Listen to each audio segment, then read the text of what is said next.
Hello, my friends, and thank you for joining us for Spiritual Toolkit, where we discuss life's diversity, challenges, and blessings. My name is Brock Ford, and I am your host. And joining me on the team is producer Peter Millar, and a shout out to our New Thought Media Network founder Robert Brzezinski. The idea for my show came from my sincere desire to be of support and a voice for the disenfranchised, the struggling, and the hurting people within my reach, and to offer spiritual and ethical practices that help others transform their lives, relationships, and careers. It's my belief that together we can build a bridge of understanding, healing, and equality for all and no exceptions. To that point, we will have guests from all walks of life discussing real life and navigating its twists and turns. And you're invited to join us each week and to participate on the chat if you have questions or comments. So with that said, let's get this show on the road and get this started. Let me just grab where my stuff is.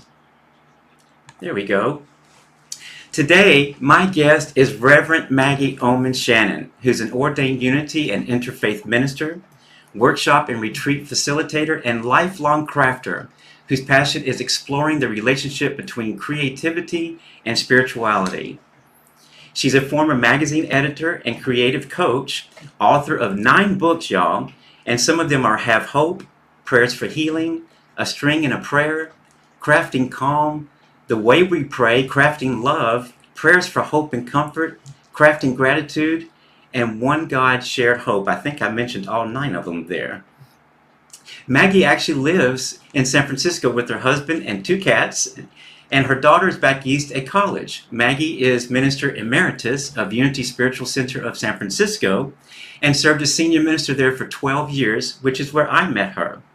And friends, it was Reverend Maggie that gave me my first minister job as her associate minister at Unity. She mentored me, shared her experiences with me, and made sure that I was equipped to be successful in that role. She also states on her website that she is in her 3rd act of life, having enjoyed interesting careers as a magazine editor in her 20s, marketing director in her 30s, self-employed spiritual director and life purpose coach in her 40s, and senior minister of Unity Spiritual Center in her 50s.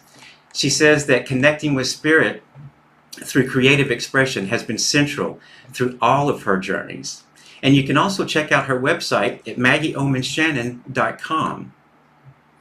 So with that said, let's welcome Reverend Maggie to the show. Hey, Brock. Thanks so much for having me. Oh, hi, Maggie. Thank you so very much for being here. I'm so happy that you're here. I've been looking forward to today. And Maggie is actually in New York at this moment. She's not in San Francisco today. She's actually on vacation and taking some time with her family. And I'm really appreciative that you're taking the time out of your fun time to spend time with us today. So thank you for that. It's my pleasure, and this is fun time too. So thank you for having me. Very good. Well, why don't we start out with Maggie? How did your spiritual path begin? Yeah, it's an interesting question. It's been a 50-year-long journey so far. It's still going, but at the age of 15, I had a transcendent experience involving Jesus, and that's what started me on my path.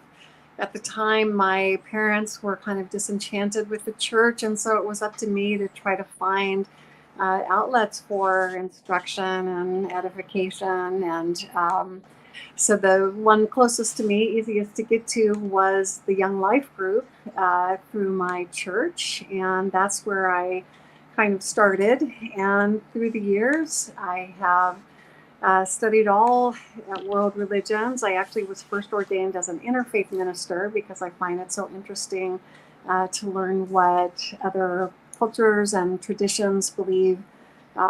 Became a unity minister in 2014, and the adventure continues. I think the spiritual life, at least my spiritual life, is an ever-evolving one. Was it always with New Thought, or how did New Thought come into your presence? Yeah, it was not actually. Young Life, when I started there as a jumping off point for my spiritual life, it was more conservative Christian, evangelical oriented. I was living in Dallas, Texas at the time, so Mm. that was kind of my first foray into spirituality. And then I went to college. I started college in California, later transferred to a school in Massachusetts.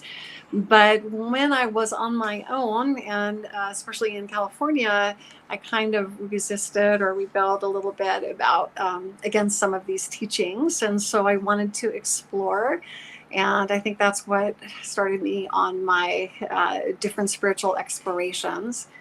And included when I transferred to school in Massachusetts, I remember going to an old bookstore and finding this, or I should say antique bookstore, and finding this old version of Science and Life, A Key to the Scriptures by Mary Baker Eddy, because she, of course, started her church in Boston. And so it's included all kinds of different influences.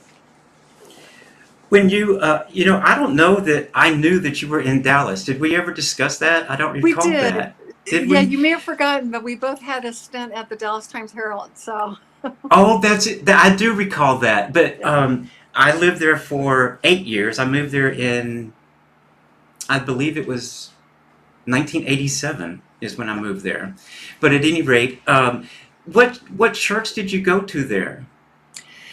Well, it's interesting. I mean, you were asking me about New Thought. How I got into New Thought was after I graduated from college and I had moved back to Dallas. I was working for the Dallas City Magazine, and I had a boyfriend whose last name was Wright, Mr. Wright, although he turned out not to be Mr. Wright, but a very wonderful man who actually took me to my first Unity church. So he took me to Unity of Dallas, and that was in 1981, and that's where I was first introduced to New Thought principles. Well, I went to the Unity on Greenville Avenue. It's probably the same one that you went to because I was on Forest Lane. I was the Forest Lane. Okay. Yeah. Well, I went to both of them and visited them both, but it was wonderful. Thank you for sharing that with us. So, what's been the biggest? Like you've been a really big influence in my life, and you've really helped me get started. You saw something in me that I really didn't even see in myself, and you called me one day and said, "Can I come talk to you?" And we sat down and we talked. And so, from that day until now, you have been a huge influence in my life in helping me reach my goals and my dreams. So, who's been that kind of influence that you've been for me, for you? It's a nice question, and thank you, Brock. That's nice to hear. Mm-hmm. I would say a really big influence in my life was a cultural anthropologist and author named Angeles Arian.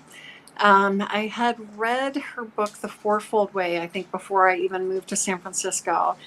And then when I moved here, I was working for the Institute of Noetic Sciences, and Angeles was a fellow there. And so that's when I got to meet her in person. And we just made this connection.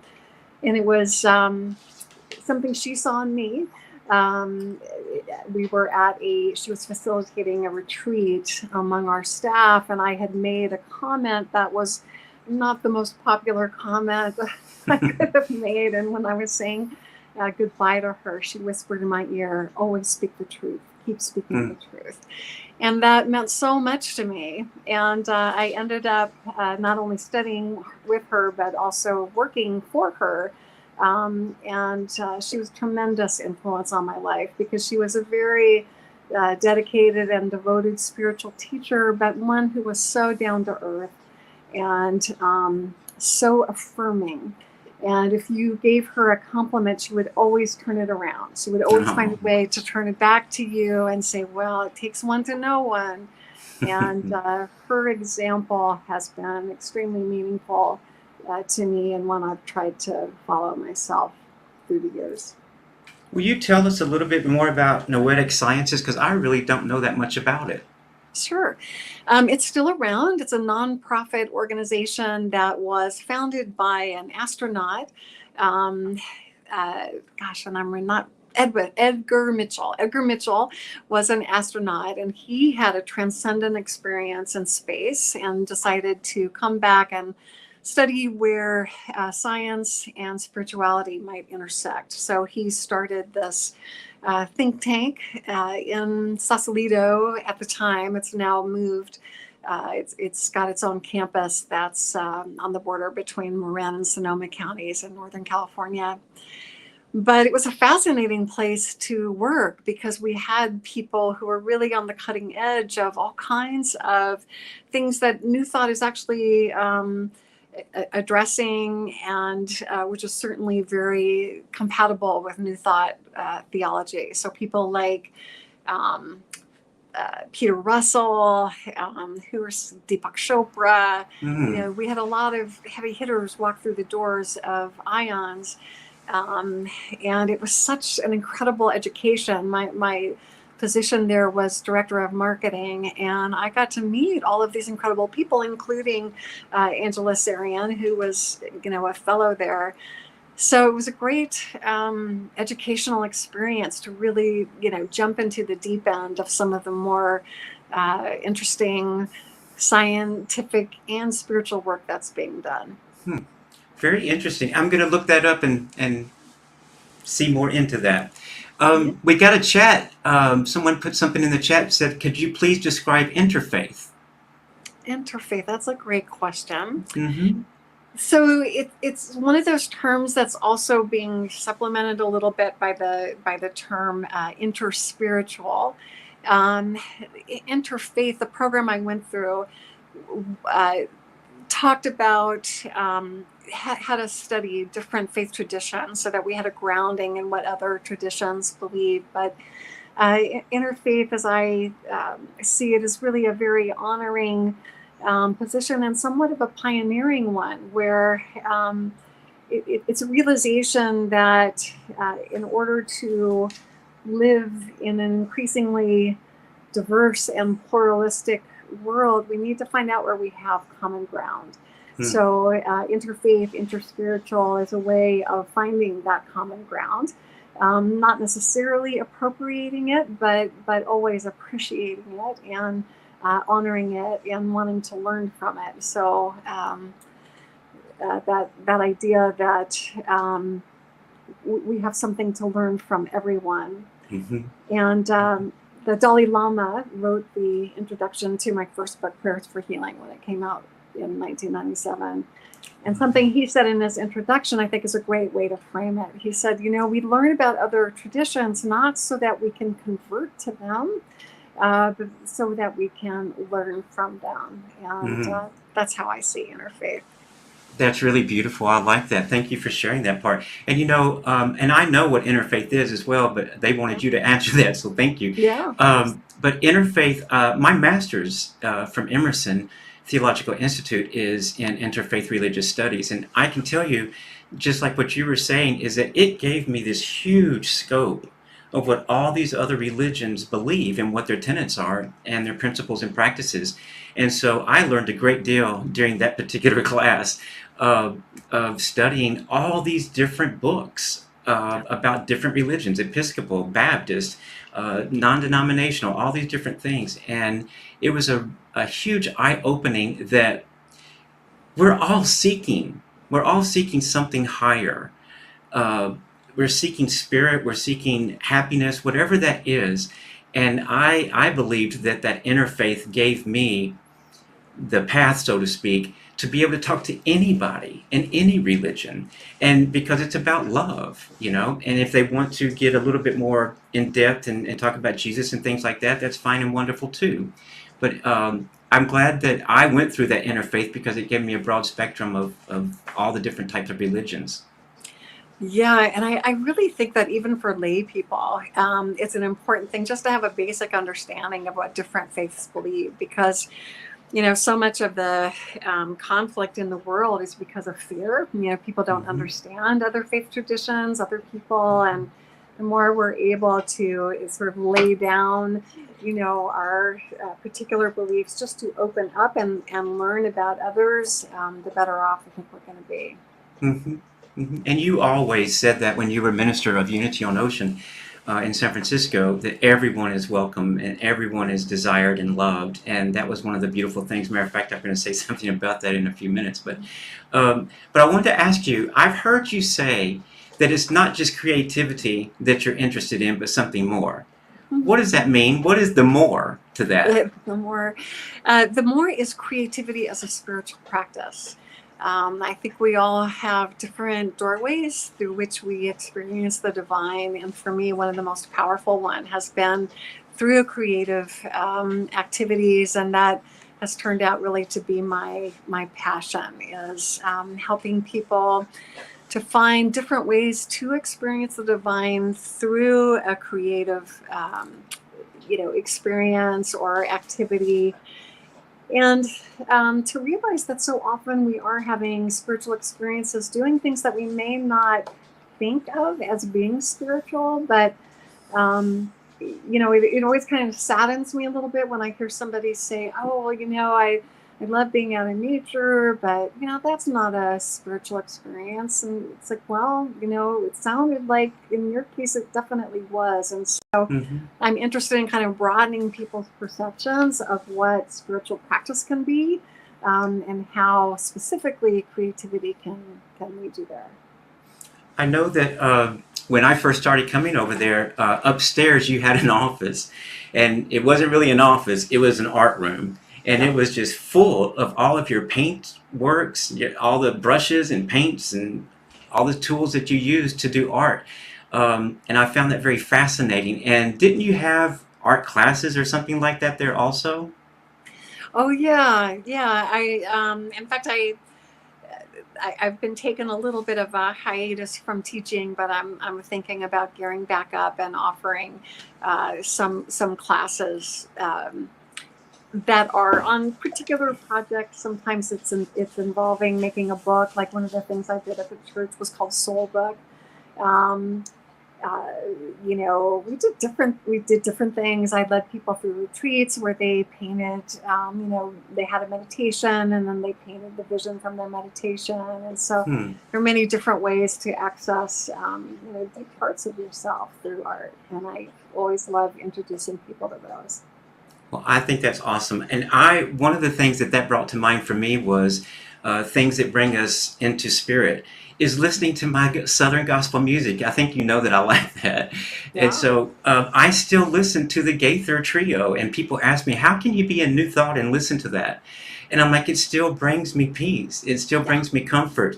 And sometimes those old songs, those old hymnal songs, just make me feel really close to God. Mhm. So, and yes, I'm New Thought, and yes, I believe that we're all one, but I also like hearing those old songs. It makes me feel good. Absolutely. And that's what's important. We're all different. And we are, spiritual beings having a human experience. And so as Mhm. human beings, we were raised in different places, we had different kinds of influences. And it is important to honor those through finding where you light up and Mhm. yeah, continuing to Mhm. enjoy them. So Mhm. it's kind of hard not to love gospel music, right? It's pretty special. Well, I do. I like it. So, sort of along the same lines, I have a question about your revelation that you had when you were about your mission and your purpose when you were doing a book signing. And Uh-huh. I heard you say that story, and I would love for you to share that with us here because I think it's really important.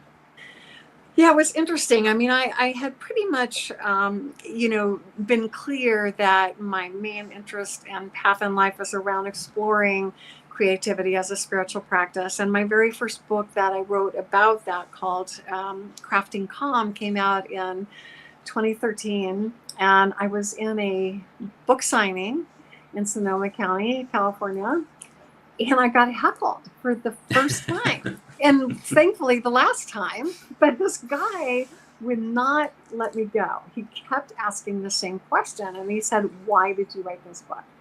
And so then I would say something that I thought answered the question. And then he'd say, "No, why did you write this book?" And he Mm. kept at me. And finally, just out of somewhere deep inside, I said, "Because I believe that everyone is creative and we don't have the luxury of thinking that we're not.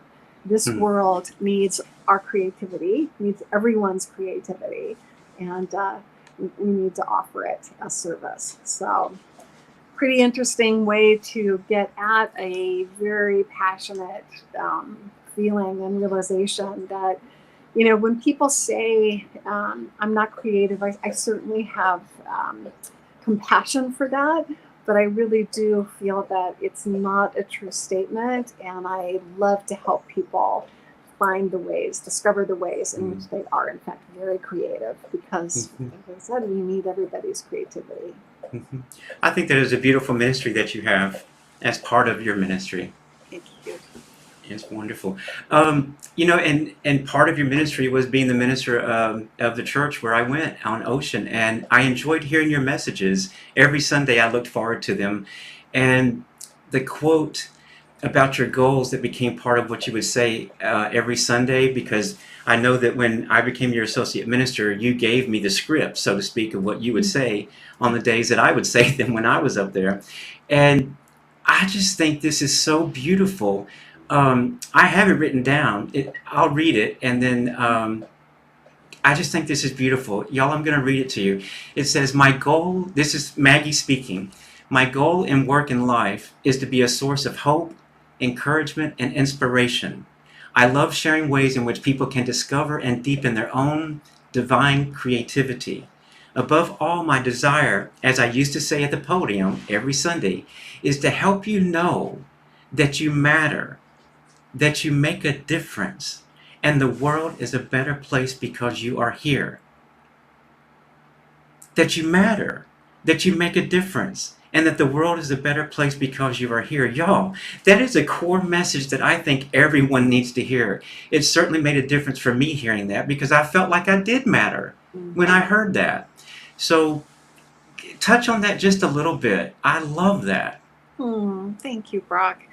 Yeah, it felt very important to me too. And one of the reasons why is because I think the church has wounded a lot of people for different reasons and in different ways.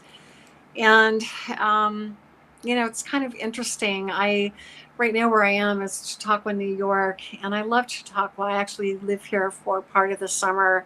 I've been going for many, many years, and it was founded as a religious retreat center. So there's still a heavy emphasis on religion, and I'm finding even here, and this is a progressive place. Some of the things I've been hearing through the week have been a little, what's the word I want to use? Maybe a little less inclusive than I would expect from this wonderful, learning atmosphere. And it's off-putting, and it makes one question, oh, well, where do I fit in? If this is what the stated beliefs are. And I just think that, creator, source, spirit, whatever word you want to use for the divine, made us all in very unique and beautiful and individual ways. And that we are all creations, and as such, we are all worthy, we are all beautiful, we all have something to share with this world. And so it's always very important for me, and was to create a environment where people would know that right off the bat, where they would just know that they are welcomed, they are accepted, they are cherished. Well, you made that very clear, and you spoke about diversity as well, and you had 2 gay associate ministers. Yep. So, yes. So, how wonderful. Peter, I think we're going to take a little bit of a break, and when we come back from the break, y'all, I don't know if you can see this. Let me see. There we go. I'm going to read an excerpt of Maggie's book that I found for today's date. This book is actually a daily devotional type book, and it's calendared, so it has an excerpt for every day of the year. So I picked out today's July 20th, and I'm going to read that when we get back from the break. But Maggie, thank you. Everybody stay with us. Take a quick break, comfort break, and we'll be right back on New Thought Media Network. Watch me change when you change the way you look at things. The things you look at change. When you change the way you look at things, the things you look at change. When you change the way you look at things, the things you look at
And I believe we're back from the break. Thank you for joining us on New Thought Media Network. My guest today is Reverend Maggie Oman Shannon.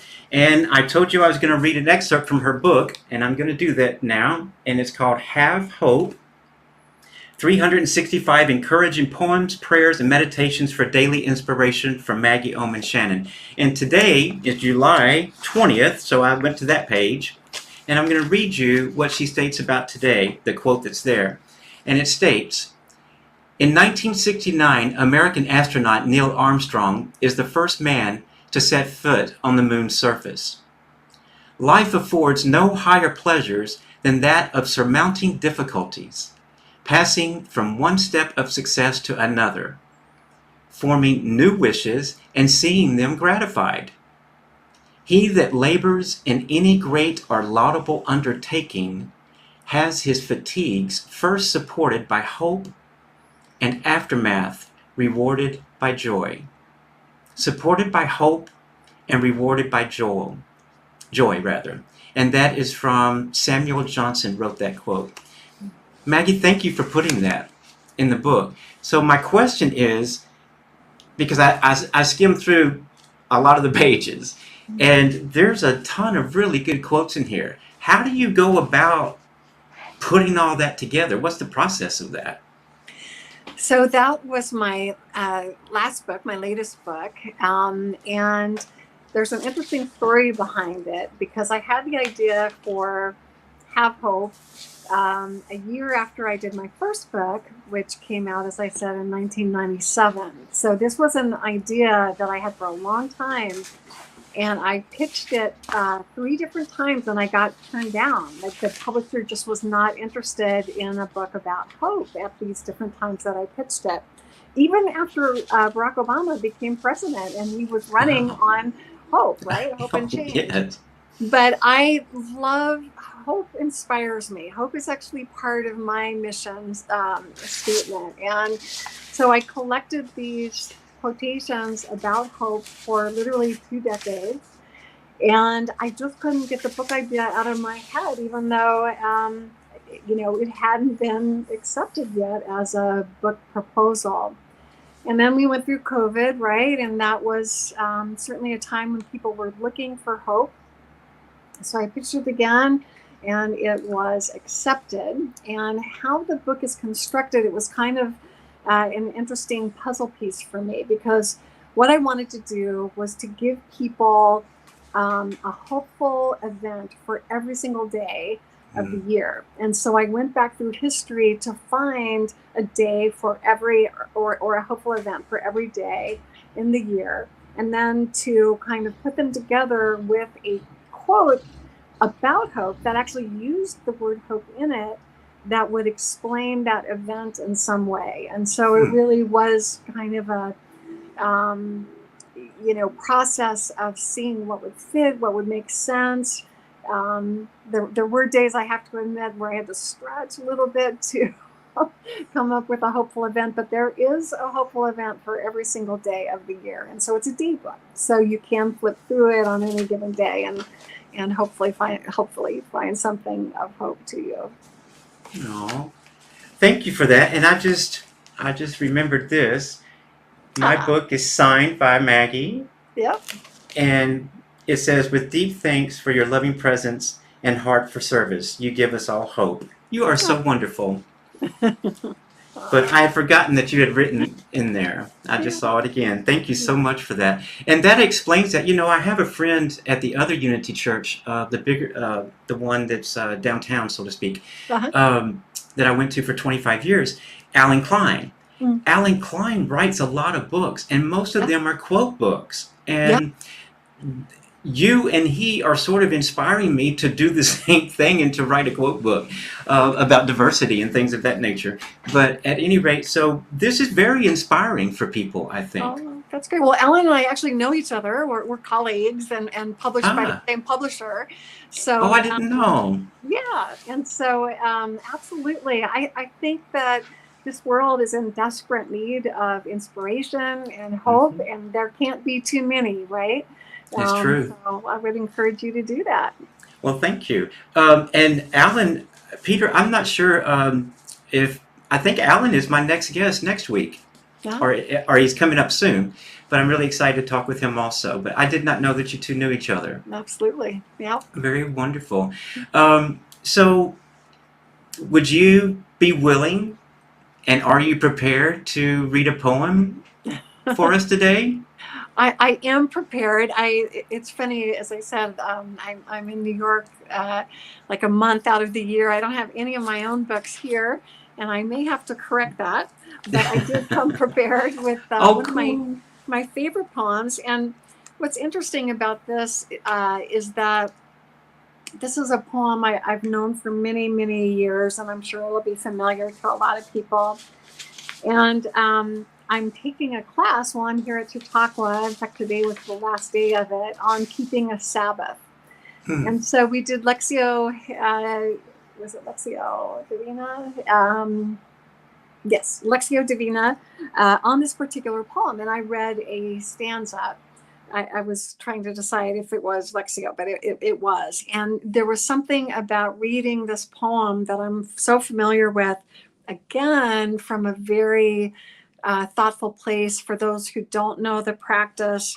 It's a way of sort of entering into spiritual understanding through a piece of scripture or a favorite quote or a favorite poem, and really sitting with the words and letting them reveal, letting the divine reveal what is there for you. So, so I had just recently encountered it in this class, and I thought it'd be a good one to read.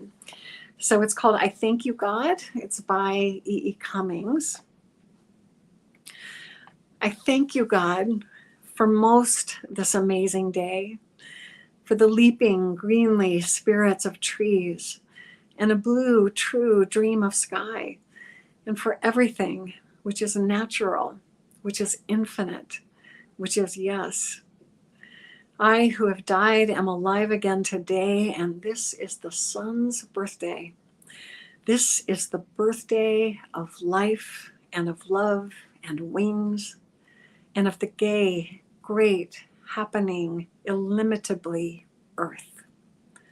How should tasting, touching, hearing, seeing, breathing, any, lifted from the no of all nothing, human merely being, doubt, unimaginable you? Now the ears of my ears awake, and now the eyes of my eyes are opened. I thank you, God, by E.E. Cummings. Thank you, Maggie, for thank you, God. I wrote that down. Yeah. Cummings, thank you. That's wonderful. That was very peaceful. Very nice.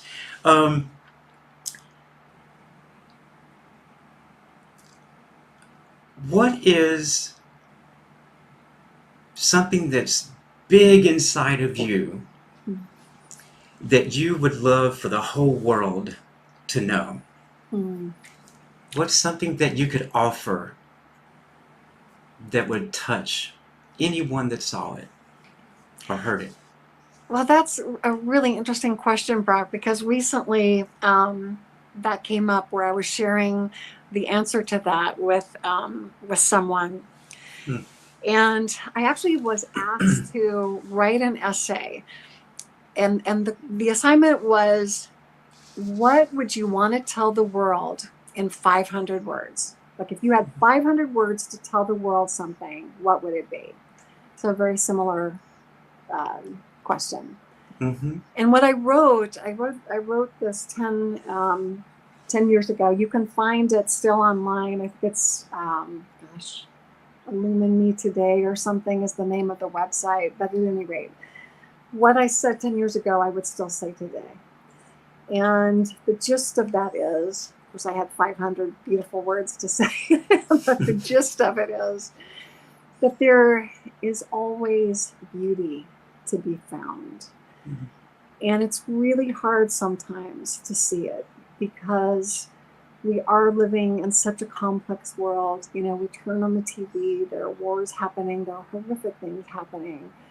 And it can be very easy to, you know, let that cloud over any sense of beauty or hope in our lives. And so the essay that I wrote was around, take a look. And in the essay, I talked about, because I wrote it on the day of the Sandy Hook massacre, where about 20 kids, 20 little children were killed. So you can't even imagine, a darker day, at least in our country. And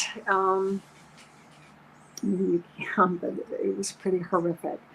And on that day, and I write about this, my daughter, who was 9 at the time, came up to me completely unsolicited. Here I'm writing my essay, and she comes up to me with this plate of, sugar cookies that had the diamonds printed on the top. And she had picked little pink blossoms from our yard, our bush in the front yard, to place on them. And I hadn't asked for it. It was a completely unsolicited gift of love. And I wrote about that. It can bring me to tears very easily, about how that was the gift of this beautiful, loving heart. And that even on a day where so much seems so bleak and so lost, there's always a loving action or something of beauty to find. And I think, in this complex time that we live in, we have to discipline ourselves to look for it sometimes, but it's always there. It's always there. And that's what I would want to tell people, is it's there. Look. You're right. Thank you. And it's so special and so important to realize that you can look around in the midst of chaos and see beauty and see goodness. And us spiritual people aren't always real spiritual, but and sometimes I have a lot still to learn. So, don't tell people that. Well, but I'm being honest here. But it was about a week ago or so, I was getting so irritated at something, and it was probably the dogs, I don't remember, but at any rate, I was irritated. And Peter was in the kitchen, and Peter said, "You're not walking your talk." And I like stopped for a second, like, "What did you just say?" And he's like, "You're not walking your talk. Why are you so irritated?" And I had to pause for a minute and go, wow. First of all, I couldn't believe he was saying it to me. And then secondly, he's so right. But we get irritated, we get scared, we get afraid. But what I think that I try to teach is it's going to happen. It happens to all of us. It's part of life. But how quick can we catch that and turn it into something beauty? Turn it into a gratitude thought, to change and to shift that. And so I was actually glad that Peter actually said that to me, even though it made me a little bit mad. But he was right. But we need to people that go to church, people that are spiritual, and anybody, not even about the spiritual aspect of it, but when we can find beauty and joy, it fills us up. And our aura, our energy goes out into the world to bless other people. Right. So what a wonderful calling that you have, that you want to bring hope and joy to people. And then I go back to that saying that you said at the church of everyone matters. I had never heard that in a church before, Maggie. You were the first that I heard to say that. And that everyone matters, no exceptions. So thank you for that. And real quickly, you mentioned your husband, Scott, and Chloe. Did you want to say just a little bit about your family? Sure. I have a wonderful, interesting group of humans who I make my life with. My husband, I married him. I was 40 years old when I got married. So I had a long life as a single woman, career woman, moving all around. And I met Scott at a Starbucks, and we are about to celebrate our 25th anniversary next May. But he's a really wonderful person. He's very thoughtful, and he's smart. So that was something I remember my dad always told me is, you want to marry, you want to marry up, or at least marry on a level that is going to make you, have to keep up. And although I like to say the same thing about him, having to, having to meet me, we meet each other, and Uh-huh. and we make each other think, and we make each other, help each other to learn things, and that's been a really interesting and rewarding aspect of our relationship. And when we were 5 years into our marriage, I was old, I'm getting older, and so we decided that we knew we wanted to have a family, and we decided to adopt. And we adopted our daughter from China, and there were very specific reasons for that. One being that at the time we adopted, there were stories about being up to 1 million young baby girls in Hmm. orphanages needing homes. And also we lived in San Francisco, which I think still has a majority of Asian Mhm. population. And so we knew that she would never feel that she would have a place where she could learn about all of her worlds, and certainly could explore her heritage, the heritage of her native country. And so, yeah, she just turned 20, and she's phenomenal. And what's really great is that I can't, or at least I don't, take credit for all of her accomplishments, but she's super motivated. She's doing great in school. She's beautiful. So she's the best part of our lives. We're so proud of her. So thank you for asking. You're welcome. Well, I've met both of them, Scott and Chloe, and I remember when I first started going to the church, I didn't know her at the time.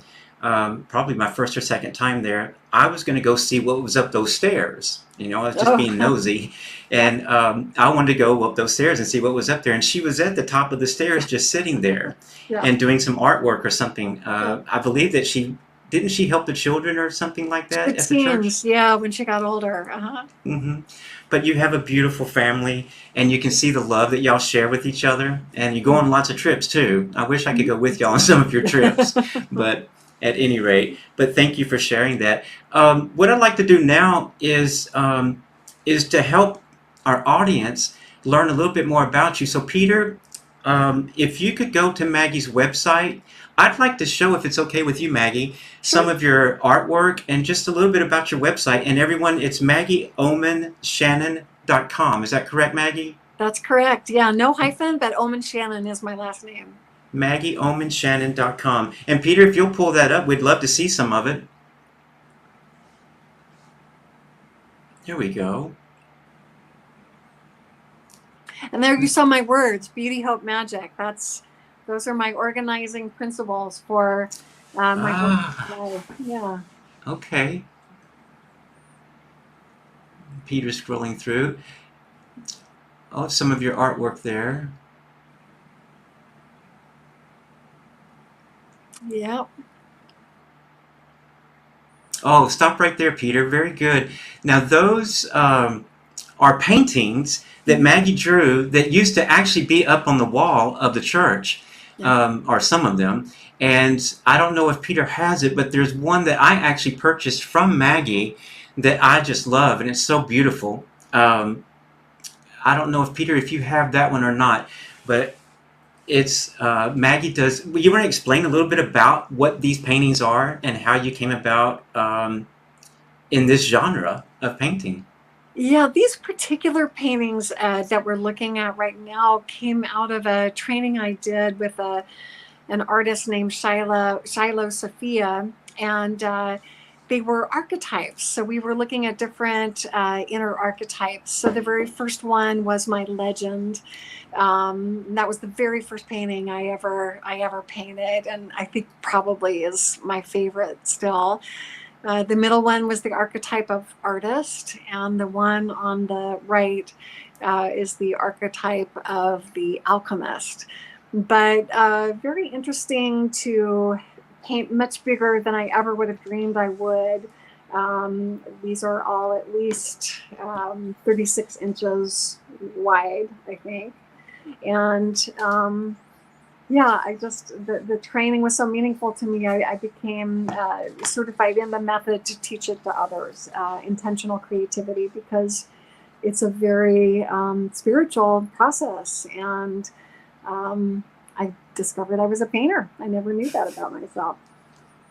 Well, and I'm lucky to, I don't know if y'all will be able to see this or not. Let me see. On my phone, can you sort of see that a little bit? Yeah, I can. Is that, what one's that one called? Is that Mother and Child, Maggie? That was Our Lady of, I think that's Our Lady of the Open Sky. And so that was a really interesting painting to work on, sort of after the tradition of Greek icons. But yeah, that was the first time I had painted in that style, and it means a lot to me that you have it, that you loved it and wanted it. Yeah. It's beautiful. I had it in my office there, and then I brought it home when I resigned, and I have it in the house. But it's big, y'all. It's a huge. It needs a big wall, but it's a big, huge painting. But I love it. It's just so beautiful, and I think of you every time I see it, and of course I think of you otherwise as well. But I love your artwork. It's so spiritual to me, you know. And I feel something when I look at this painting. I just look at that, and I just feel peace and calmness. And then knowing that you painted it and drew it, I know there's a lot of love that went in there. And so I pull that out of there also, and I grab that love and keep it. But at any rate, you're phenomenal, Maggie. You're absolutely phenomenal with the stuff that you do, and bringing creativity into spiritual life, into spirituality, and into your realm of how to be more in tune and one with divine. When we do those things, when we're actively doing that artwork, when you're painting, it's a masterful spiritual thing, isn't it? It is for me. Yeah, it definitely is for me. And I think that's a message that I want to express to your viewers, is that, you know, for some people it may not be painting or art, but it may be gardening, or it may be, you know, hiking, or it may be working with animals, or, you know, there's so many different ways in which we can touch the divine. And I just want to encourage people to just notice where you feel the most yourself, the most connected, the most joyful, because I think too often we dismiss experiences like that as not being prayer, or as not being holy, or not being spiritual, and they absolutely are.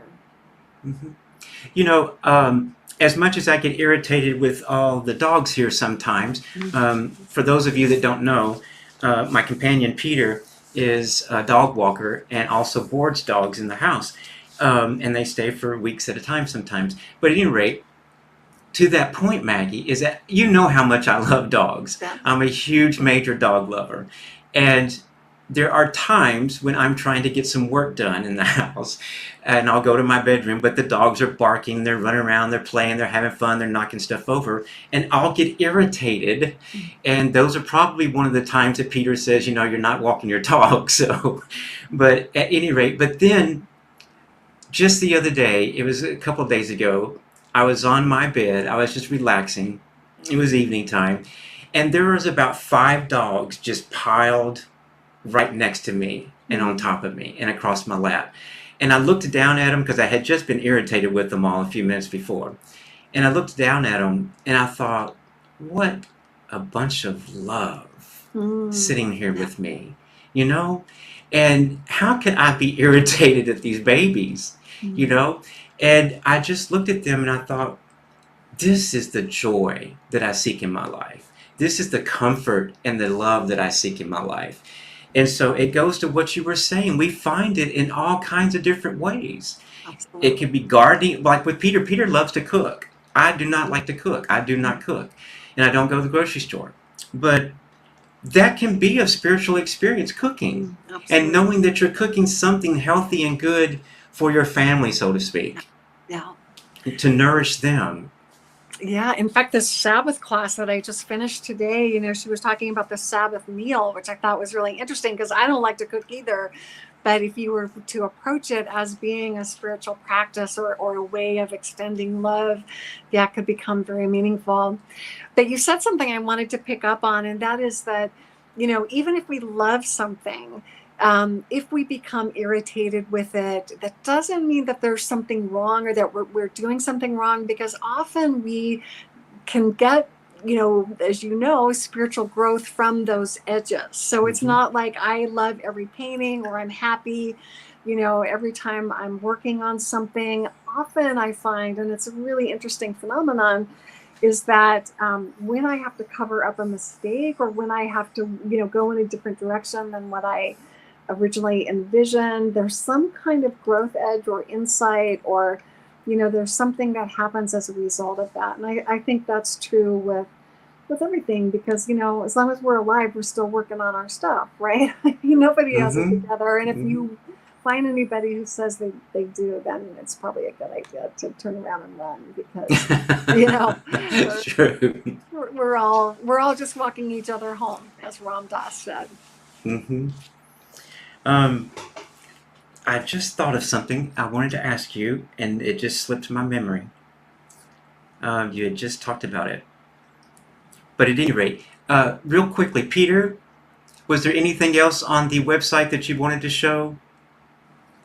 No? We're good? I wanted to, if it's possible, Maggie, let's show Peter, can we show some of the books? Yeah, those are my babies. I can see Let's them. show those babies if we can. And I had a list of all the names of them, but I don't see it with me at the moment. But Peter, can you just start scrolling and we'll just call them out? No, he got them up there. At least I can see it. I'm assuming. Oh, there they are. Yeah. Uh-huh. Can you say what they are, Maggie?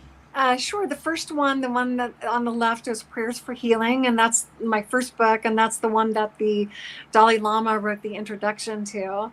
And then the second one was really one of my favorites, called The Way We Pray. And I wrote and researched about and wrote about 50 different prayer practices from around the world. So that really expanded my personal understanding of what prayer can be. A String in a Prayer is about making personal prayer beads. One God Shared Hope is a compendium of 20 spiritual principles that Judaism, Christianity, and Islam share in common. Prayers for Hope and Comfort is another prayer anthology. And then I had 3 in the crafting series: Crafting Calm, Crafting Gratitude, and Crafting Love. So different ways that you can use creative practices and activities to experience or enhance those 3 things. And then, as we covered, Have Hope was a day book of readings for every day of the year. Thank you for that. Thank you for, Peter, thank you for showing those. And Maggie, thank you for sharing what they're about to get people interested. And hopefully, where can they find these books? Can they get them on Amazon and at bookstores? They can, yeah, both. So they are pretty widely available. Thank you for asking.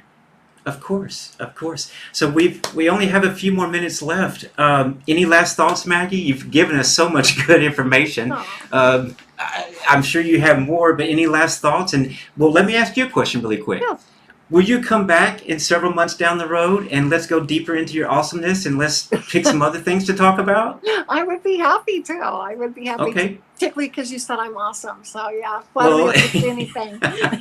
You are awesome. And I'll give you a call and I'll email you and we'll pick a date to go even deeper. But any last thoughts you want to say? Oh, what do I want to say? I find myself right now in a very thoughtful place because, the Chautauqua, for people who don't know, Chautauqua Institution has themed weeks, and the week that I'm in right now is the nature of belonging. I think that's the thematic title.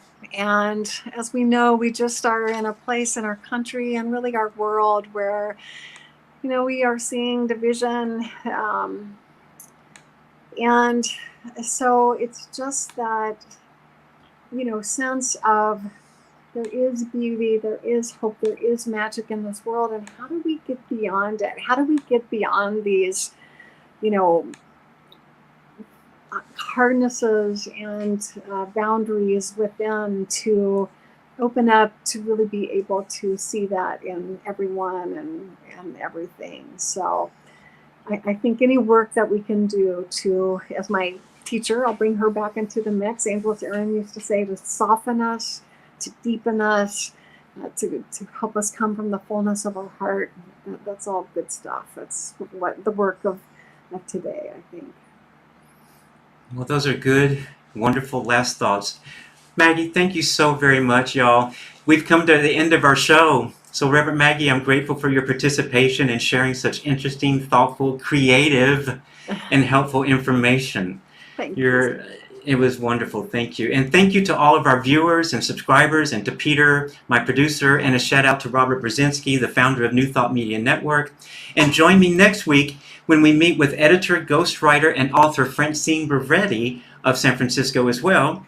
And make sure to check out all the other great shows on New Thought Media Network at ntmedia.org. Maggie, much love to you. Peter, thank you. And good night, everyone. Blessings to you all. Love you all.